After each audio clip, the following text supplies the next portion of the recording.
pourrait être considéré comme dans le meilleur ou parmi les meilleurs. Le nombre de victoires et la façon de mettre la main sur la course, si tu veux, toi, parce que quand je marchais, si tu veux, c'était comme j'allais vite au sprint, n'importe, même si j'arrivais pas à larguer les gars, au sprint, ils avaient fait voilà, je gagnais au sprint après toi, de toute façon, d'une manière ou d'une autre. Si tu veux, je grimpais et je sprintais. Et souvent, sprinter, des coups, quand tu as des bosses, il n'y est plus à l'arrivée. Sprinter, c'est bien, mais si tu sprintes pour la 30e place, c'est plus la peine. Avoir envie, moi, le vélo, c'était ma passion, toujours motivé, toujours entraînement motivé, toi. Bon, du coup, on a des moments, on a pris des volets sur le vélo, et j'ai pas toujours gagné, hein. J'ai pris des volets, des belles, toi, mais jamais 2 fois d'affilée. Ah non, non. Et quand ça allait mal le week-end, toi, la semaine, avec le copain Nicolas, je roulais, il habitait à côté de Boisseuil, là. Yves Nicolas, on se punissait à l'entraînement. On faisait 2-3 sorties la semaine de 150 bornes, et puis ça nous prenait sans boire, sans manger, toi. Là, vider le bidon, toi, tu boiras pas, tu mangeras pas. Ça prendra des toi. C'est sûr, ouais, entre cuits, c'est sûr. Mais le week-end d'après, les mecs, ils passaient de ça le week-end. J'avais été échaudé dans les années 80, que j'ai des propositions, toi, chez les pros, tout ça, j'ai fait plusieurs propositions. Mais alors, j'ai pris ma décision, c'était ferme et définitive, toi. Un soir d'étape où j'ai fait 6 fois le Tour du Limousin avec les pros, avec l'équipe de France, voilà. Et un soir d'étape au Tour du Limousin, on était un peu en arrivée, puis on était logé à Saint-Thierry-la-Perche, toi. Et à l'hôtel, toi, il y avait l'équipe Peugeot. L'équipe Peugeot, il y avait du monde, toute la bande. C'était la grosse équipe Peugeot, toi. Les mecs, il y avait des clans, toi, au sein de l'équipe. Le soir, il y avait 3 tables différentes, Peugeot, toi. Et les mecs, ils ne s'adressaient pas la parole. Et j'ai dit ça, et j'ai dit, toi, enfin, nous c'est ton copain, toi.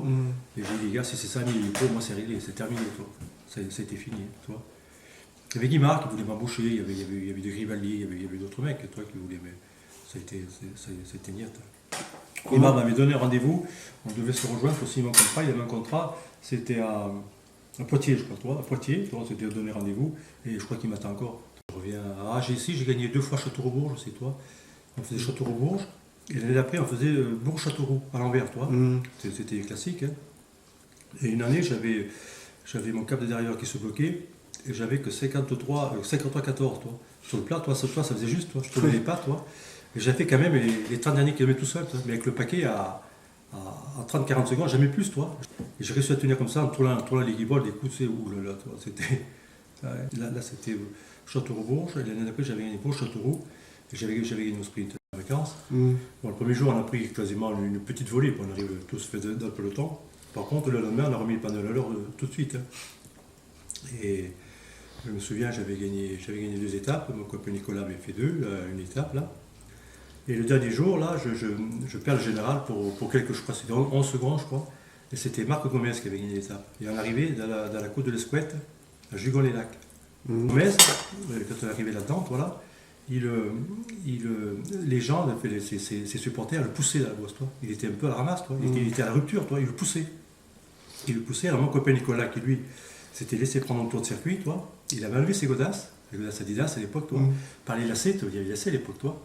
Il foutait sur la gueule aux gens avec le incroyable. Et le gars qui gagne 100 millions sur Renault voilà, l'année d'après, Marc Gomez passe pro et il gagne Milan San Remo. On arrive à 7 ou 8 Bretons à l'époque, toi. Toi, bon, il était échappé. Les Bretons, ils faisaient leur classement, tu sais. Ils disaient, toi tu gagnes, toi tu fais 2, toi tu fais 3, mais entre Bretons, toi. Puis moi, bizarrement, il ne m'adresse pas la parole. Voilà, j'ai dit, attendez les gars, vous allez voir, toi. Alors là, je leur attaquais le sprint peut-être à 5 ou 600 mètres de la ligne, toi. Sur la ligne, j'avais 40 mètres, tu vois.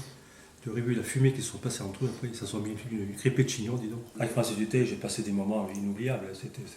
C'était un monsieur, Francis, un monsieur sur le vélo, en dehors du vélo, comme Nicolas, comme Théo, comme toi.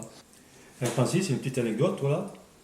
Il y a 3 ans, il nous avait invités au mois de février avec le copain Yves Nicolas, là, toi, un dimanche, toi, un repas chez lui, toi. Un repas chez lui.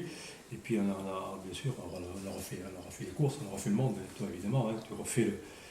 Et puis à cette époque-là, Francis Dutheil nous avait dit, il avait un petit avion, tu sais, un petit biplace, un petit coucou là, toi.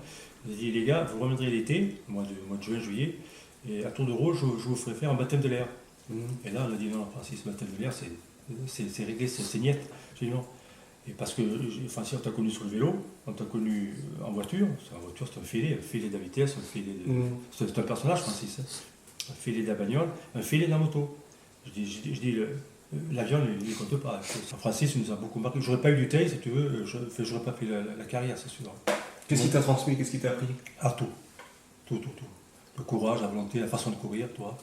Je me suis fait engueuler, toi. Francis, il y avait des paroles, des mots, toi qui te marquaient, toi, qui faisaient mal, c'est toi. Par exemple. Il disait, toi, ils se retrouvaient, toi, il faut de la voiture, toi, quand on était passé souvent ensemble. Il disait, je sais pas vous étiez aujourd'hui, les gars, toi, je vous ai pas vu aujourd'hui, toi et toi. Bon, alors en course, toi, bon, du coup, il se retournait, c'est toi, c'était pas bien, on était derrière, mal placé n'importe. Il se retournait, et puis toi, bon, comme se cachait, il était malin, toi. Il se laissait décocher, il venait nous voir. Et toi,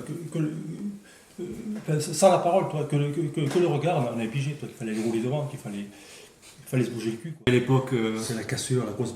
Tu restes après ma carrière, si tu veux, j'ai arrêté de courir, toi là. J'ai encadré les gars, toi, pendant quelques années, toi, le comité, le club et tout ça, toi. Mais alors, j'étais plus du tout en adéquation avec ce cyclisme moderne, toi. J'étais plus. Surtout la façon dont les jeunes ont de voir leur sport maintenant, toi. Les gamins, là, ces jeunes, ils s'amusent pas sur le vélo. Ils s'ennuient, ils donnent pas l'impression de se. Parce que pour moi, il n'y a pas de. C'est un des plus jolis sports, le vélo. C'est magnifique. Quoi. Tu te balades, tu en t'entraînant, tu vois du paysage, tu vois. C'est génial le vélo. Ils ne connaissent pas leur chance, leur bonheur. J'ai l'impression qu'ils n'apprécient pas le moment à l'instant T. Même le soir à table, j'ai vu des mecs là, toi, fait jouer, il n'y a pas si longtemps, toi. Leur portable, leur machin, bien sûr, mais là, il y a une nouvelle truc, le nouveau machin moderne, toi là. Et puis ils se parlent pas entre eux, toi. Ils s'ennuient, ils se font la gueule, toi. Une équipe de 5 ou 6 gars, ils se parlent pas. Moi j'ai l'impression qu'ils se faisaient chier sur le vélo. Quoi.